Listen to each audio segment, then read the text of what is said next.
નમસ્કાર દર્શક મિત્રો, આપ નિહાળી રહ્યા છો N24 ગુજરાતી। તો નજર કરીશું આજના મહત્વના સમાચાર પર।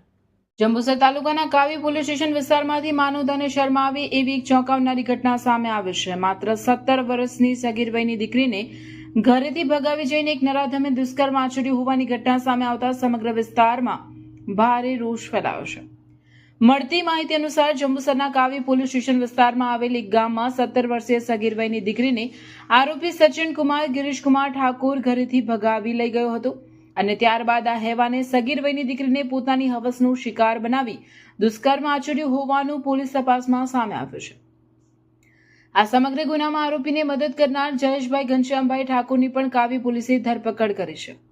ઘટનાની જાણ થતાં જ કાવી પોલીસ તાત્કાલિક એક્શનમાં આવી હતી અને ગણતરીના કલાકોમાં જ બંને આરોપીઓને ઝડપી પાડી જેલ હવાલે કર્યા છે।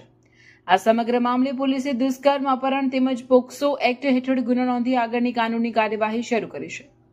માત્ર 22 વર્ષીય આરોપી દ્વારા સગીર વયની દીકરી સાથે કરાયેલું આ અમાનવીય કૃત્ય સમગ્ર સમાજ માટે ચોંકાવનારું છે। હાલ કાવી પોલીસ સમગ્ર મામલે વધુ તપાસ હાથ ધરી રહી છે।